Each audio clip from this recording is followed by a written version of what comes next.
All right, Jonathan Jones, can I convince you of my little pep talk for the Steelers? Like, I gather him up, and he brings me in. I go, hey, who cares? We've been terrible on the road. We've been terrible in the first half. It doesn't matter. We win our two home games, our two games that are very winnable. Cleveland at home, we should win that game. At Baltimore, they're very banged up. I don't know what they're going to look like. We win those two. 9 wins and a tie could very easily be the 7 seed, considering everybody who fell today. Are you buying what I'm selling? Yeah, I'm buying what you're selling. I don't feel great about the Pittsburgh Steelers coming off of this game, right? You don't feel great. No, I don't feel great. I'm trying to put lipstick on a pig a little bit here. I get that, but I mean that's what we do, right? We try to be positive. That would be my role in Steelers. Sorry, go ahead.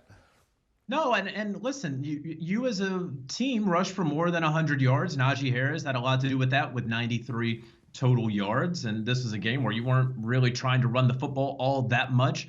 You know, Ben Roethlisberger can't turn the football over, and Deontay Johnson can't hold the ball like a loaf of bread out there and then just hand it over to the other team. You got to get Chase Claypool to give you a little bit more than what he has. And then, of course, your defense is just going to have to step up. Guys are going to have to get healthy on the back end, and that's just the way that it is. But they faced a powerhouse today in the Kansas City Chiefs. And the two teams that you mentioned that they have coming up, the Cleveland Browns, where Baker Mayfield loves to give the football to the other team.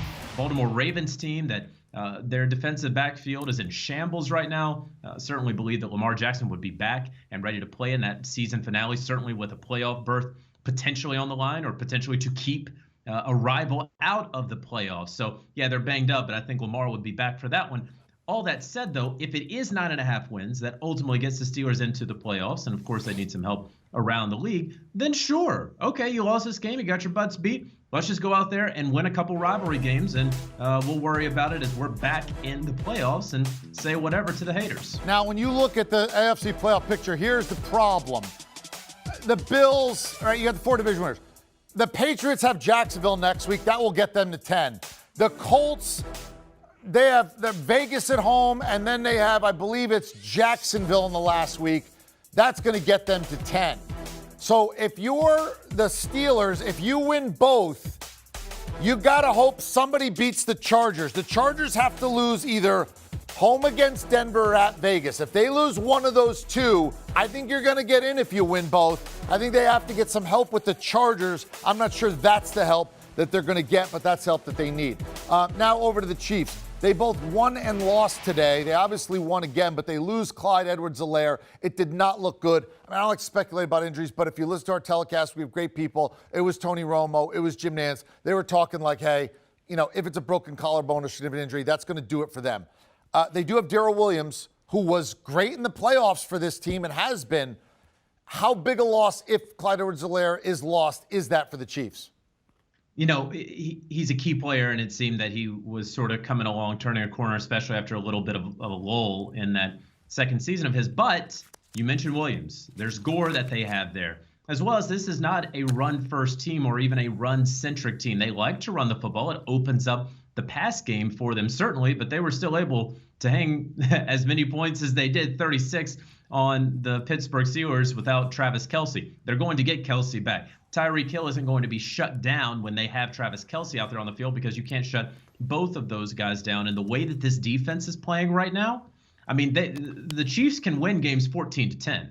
And we've seen how this defense is playing. Remember, Nick Bolton, who had an incredible game 10 days ago against the Chargers, he wasn't out there. They got Willie Gay back. They got Chris Jones back.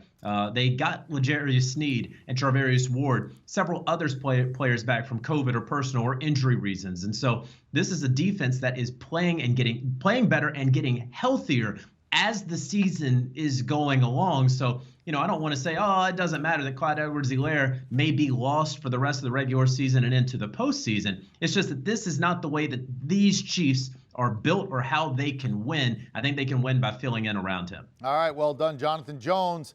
The AFC playoff picture going to get very exciting, largely because the AFC North is very exciting.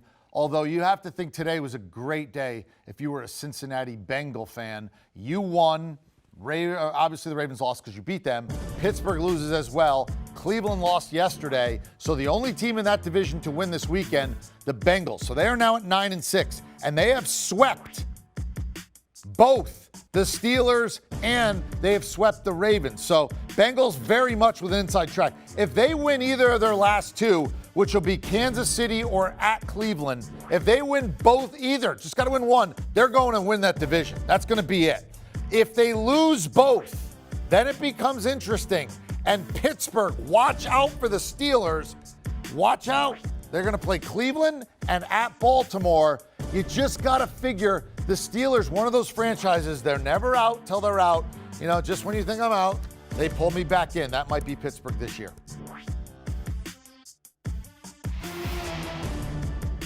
Do you want a sports network that delivers everything that matters about the game? The highlights, the picks, the instant analysis, no yelling, no fake debates, no politics.